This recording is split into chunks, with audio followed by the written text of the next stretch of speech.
The title of my subject this morning is the Gentile times. Times of the Gentiles. We touched on that subject a little bit in the Sabbath school lesson, because that will be, as we all know, the end of the Gentile times. As this particular segment of time unfolded itself through the history, and as we read it in Daniel, we find that we can look at the sequence of empires, and we can use it as kind of a measuring rod, if you will, across the centuries of time. It culminates, or it ends, with God's wrath. It actually began, as we know, with the carrying away of Israel. But I thought it was kind of interesting, too, that like the plagues are mentioned twice in Revelation, so we find the times of the Gentiles is listed 2 times in Daniel's prophecies. That would add significance to these particular times. Today, that's where we are at, isn't it? And we are towards the very end of this Gentile period, when the Gentiles have their rule over the world. You know, Moses, long before this period of time began, spoke to Israel about this time to come. It was a time when Moses preached, if you will, to Israel the blessings that they would receive from following God and from keeping His commandments and doing all those things that they were instructed to do. But along with these blessings, which were conditional, there were cursings, if you will, if they failed to follow these. There was chastisements upon the children of Israel. We read of those chastisements, or one of them, the one that we're particularly concerned with, we can find in the 28th chapter of Deuteronomy, verses 47 to 52, it says, "Because thou servest not the Lord thy God with joyfulness and with gladness of heart for the abundance of all things, therefore shalt thou serve thine enemies, which the Lord shall send against thee, in hunger and in thirst and in nakedness and in want of all things. And he shall put a yoke of iron upon thy neck until he have destroyed thee. The Lord shall bring a nation against thee from far, from the end of the earth, as swift as the eagle flieth, a nation whose tongue thou shalt not understand, a nation of fierce countenance, which shall not regard the person of the old, nor show favor to the young. And he shall eat the fruit of thy cattle and the fruit of thy land, until thou be destroyed, which also shall not leave thee either corn, wine, or oil, or the increase of thy kine, or flocks of thy sheep, until he have destroyed thee. And he shall besiege thee in all thy gates, until thy high and fenced walls come down, wherein thou trustest throughout all thy land. And he shall besiege thee in all thy gates throughout all thy land, which the Lord thy God hath given thee." This was, in general, the prophecy about the beginning of the Gentile times. Israel, from about 1450 BC, now these dates may not be exact, but they're close, within a few years anyway, until about 617 BC, maintained their own borders as they were given. Pretty much. 775 years Israel was within their bounds. But that ended when the nation of Babylon came up and began the Gentile rule. Daniel's prophecy was actually given after the Gentile rule had begun, wasn't it? Because we know that Daniel was already in Babylon when these things were given to him. Well, let's go to Daniel 2, where we find the first of the prophecy listed.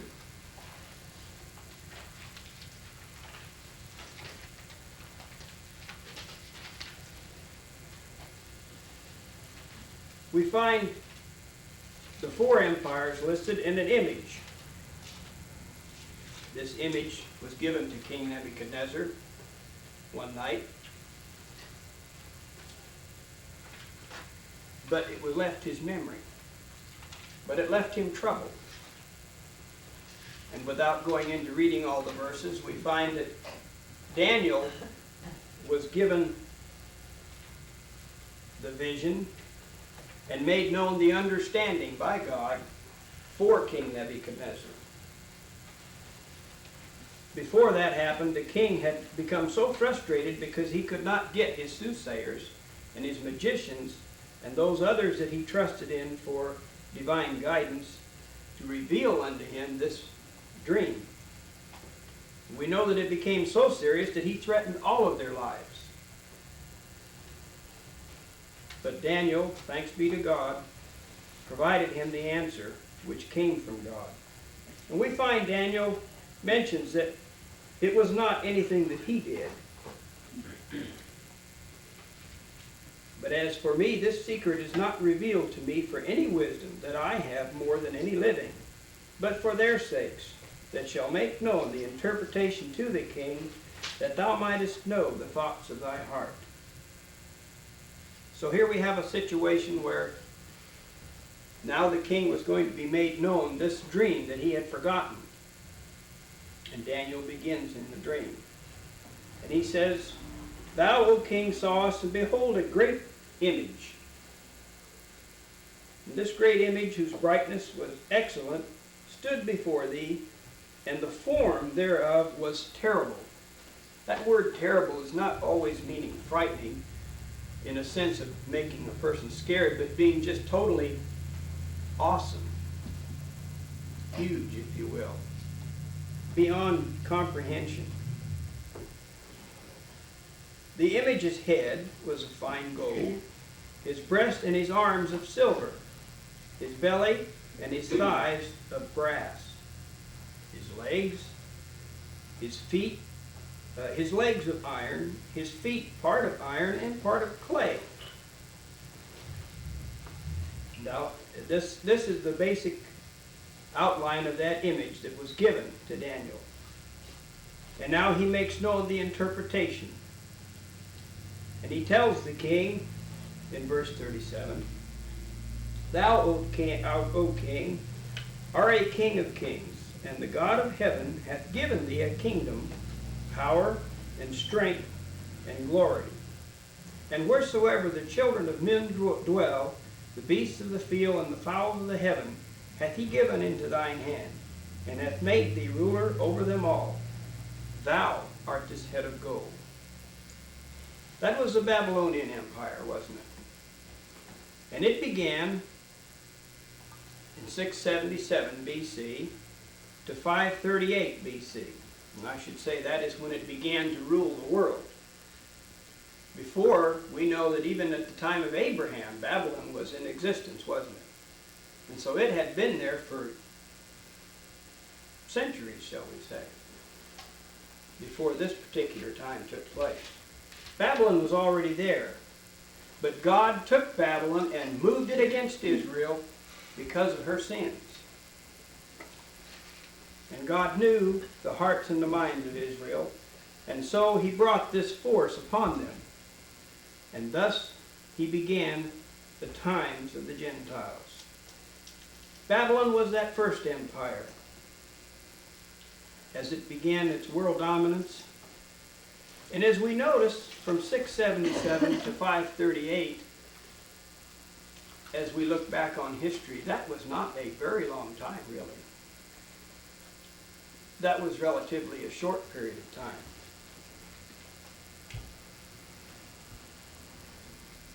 And after thee shall arise another kingdom. And notice it says that this other kingdom will be inferior to thee. And that we know was the Medo-Persian Empire. From 538, extending down to approximately the year 331, as the records go, BC. And it's interesting to note that Daniel was on the scene of action, if you will, during the course of both of these empires. He survived the transition to the other, to the Medo-Persian. So that he must have really been blessed of God to have been recognized by this Gentile nation, or this Gentile empire, and again placed in a high position in their government. But we find Daniel in both of these cases.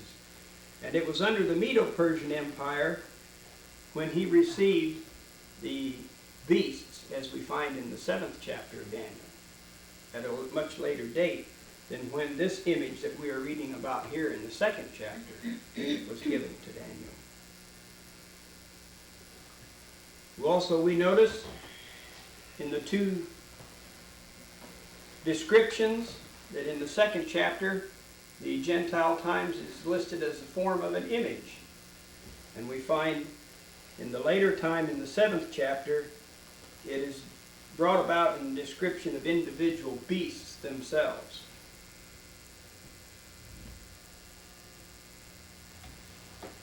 And another third kingdom. And we find this kingdom to be of brass, don't we, as the last part of verse 39 states, which shall bear rule over all the earth. And we know that, of course, that is the Grecian Empire, under Alexander. But we know where it's described in the beast that is as a leopard with wings. We're familiar, and it's been mentioned many times, how fast a leopard moves. Give him wings and he'll move a little faster, won't he? Alexander moved in such a fashion. The quickest of all conquerors to conquer the world, or the then known world. And there's another thing that we need to consider. A lot of times when we think of world events, we like to think, well, what about the Americas over here on the other side of the Atlantic? Where they come in? They were there, but they were not part, if you will, of what was the then known world. Everything concerning Gentile times really is focused in the European continent and in those places. That's where it all seems to happen through the years. From the time of Babylon in Mesopotamia on up, it all seems to be focused right in that area of the world as it progresses. It doesn't leave this section of the world out completely in other places of Scripture, but for the purpose of these descriptions that we have here of the image, that is the heart and kernel, if you will, of the whole system. The Grecian Empire lasted from 331 to 161 BC. So we note that before the time of Christ, 3 of these world empires had already been on the scene of action and had passed by the wayside. 161 BC. Again, not a very long time in the whole span of history as we look at it from where we are today. Relatively short, wasn't it? Nevertheless, each one of them left their mark as they passed from the scene of action. For we find the Roman Empire, which is that 4th kingdom, beginning in verse 40. And the fourth kingdom shall be as strong as iron. As we recall from reading the other verses, each metal became a little stronger, didn't it? The gold is the most pliable of all metals. It is the most easy to bend and to work with. Iron is a lot tougher. And those in between, likewise, are intermediate. And that's a symbolic form of the way the empires were. And when it got down to the time of the Roman Empire and when it began, they were very strong. Strong as iron. For as much as iron breaketh in pieces and subdueth all things, and as iron that breaketh all these, shall it break in pieces and bruise. So we have that fourth kingdom, the beginning of it, don't we? And it continues, and whereas thou sawest the feet and the toes, part of potter's clay, part of iron, so shall the kingdom be divided. But there shall be in it of the strength of the iron, for as much as thou sawest the iron mixed with the miry clay. And as the toes of the feet were part of iron and part of clay, so the kingdom shall be partly strong and partly broken. And whereas thou sawest iron mixed with miry clay, they shall mingle themselves with the seed of men, but they shall not cleave one to another, even as iron is not mixed with clay.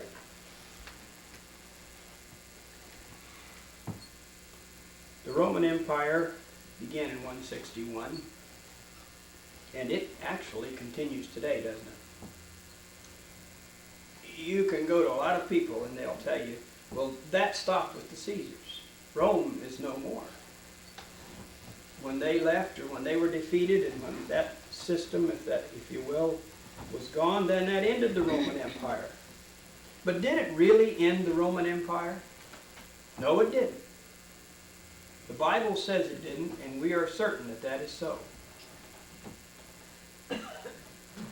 The governments that have existed since that time have had patterns that were patterned after that same system. The government that we have today in the United States was patterned basically after Rome. It also has parts of the Grecian system in it. And it goes on back through the centuries of time. A little bit of each one has came down through the ages and still is in the world system today. Let's read Revelation 13 a moment.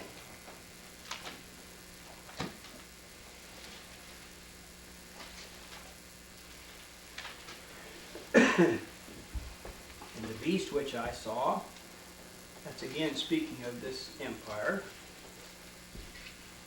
was like unto a leopard. And we just read that's in the seventh chapter of Daniel under the Grecian Empire, isn't it? And his feet were as the feet of a bear, the Medo-Persian. And his mouth was as the mouth of a lion, and that's directly back to the first one, namely Babylon. All of these are found right here in Revelation in the 13th chapter. So we see parts of each one remaining with us today. And if we look about us in the behind the scenes of the actions that's taking place in Europe today, we certainly find that it seems like Rome is right there, isn't it? I can't help but think of the European community, that title given to these people. And my understanding from the reading of the news in the different places that the European community has its base located in Rome. Now, I'm not talking about NATO or those other organizations. I'm talking about this particular one here, which seems to be different from the others. And it is a very low-keyed organization at the present time, but it is working behind the scenes, for you find it working every place. And it contains a part of each and every system since the time of Babylon.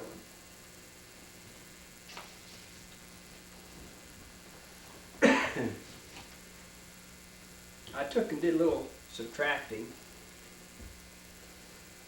And the time of Gentiles at this year here is approximately 2,568 years. That's the full length of the time of the Gentiles in the year 1991. As we mentioned, each empire through those course of years has become stronger until the feet. When it gets down to the feet, it changes, doesn't it? We find the miry clay mixed with iron. From Babylon to Rome, it seemed to progress in that direction as it went through. Babylon, Medo-Persia, Greece, and finally to the city of Rome. And there is where, as it comes to this day, we're waiting for the 10 toes to develop on that particular image.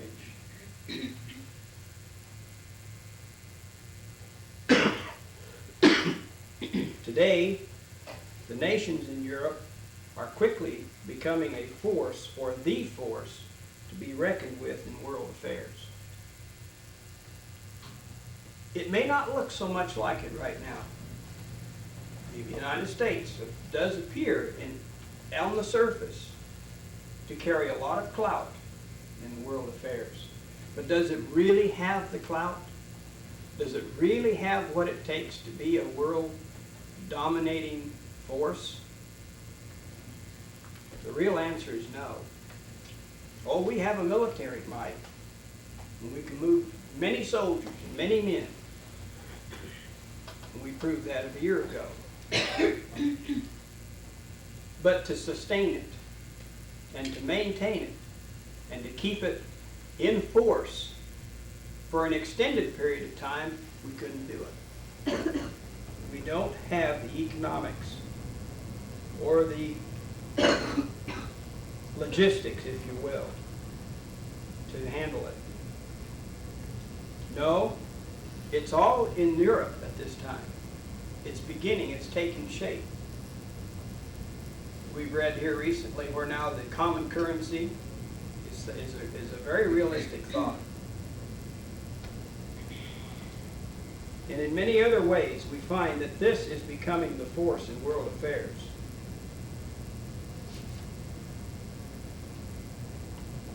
Its headquarters is at Rome. Again, that fourth empire continues to stand out. What about the USA? People look to the United States and they say, what happened? We were such a great nation. Aren't we listed in prophecy? Yes, we are. But we're still under that fourth system because we still have part of that fourth system with us. Revelation 12. And the earth helped the woman, and the earth opened her mouth and swallowed up the flood which the dragon cast out of his mouth. We all here understand how the United States came about, how America was opened up and provided a way for those who did not want to live under the oppression and the religious tyranny of Europe. And so here was a place provided that the Lord had set apart many years, centuries, when He created the earth to help those who wanted to live the truth. And so that is the purpose of the United States. And the dragon was wroth with the woman as the church made its escape and came to this country. It wasn't long, was it? Satan was right there at the heels. We know the church even suffered persecution when it first arrived here. Many people were given bad hardships and difficult times. The dragon was wroth with the woman and went to make war with the remnant of her seed, which keep the commandments of God and have the testimony of Jesus Christ. Yes, the U.S. is a big nation. And it presently, at this moment, is considered a very great world power. But you know, when you stop and consider, the U.S. has only been a nation for about 200 years. And of those 200 years, it's only been since about World War I that they have become a international recognized power, really. Before World War I, the U.S. pretty well stuck to itself. We had our own problems, and we did our own thing. But not after World War I, the scene or the situation changed. And you know, that's only been for about 70 years as we look across the time of the Gentiles. 70 years as opposed to the 2,000 and some odd years that the full length has been in force. That's a very short time, isn't it? Through God's great benevolence, this free nation of ours has become so great.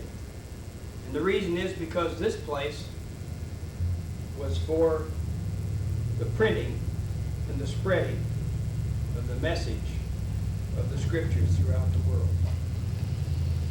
Because of this special liberty that we have, we've been given also then, man has gained in knowledge and made it possible for us to be blessed in the many ways that we have. But that has reached its pinnacle. Now it is on the decline. Actually, the United States today is slipping, isn't it? Economically, we find ourselves in trouble. So where does it go back to? To the European continent. Right back to Europe. With its Roman influence will soon form those toes that are on that image of Daniel 2.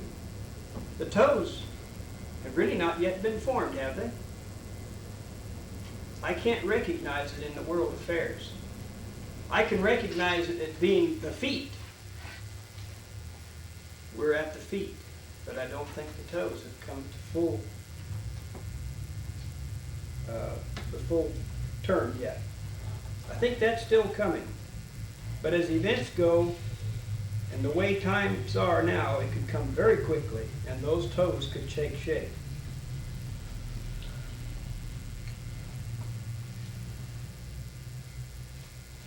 Across the times of the Gentiles, God has been calling His people, His saints, and He's been calling them for a special purpose. The world religions, if you will, have the idea that the world is supposed to spread the gospel message and turn into its own utopia. And there's no evidence of such a transformation, is there? It's only gotten worse, and yet they try and continue. But the truth is that only Jesus Christ can bring about the utopia that they are dreaming of. And in order to do that, through the centuries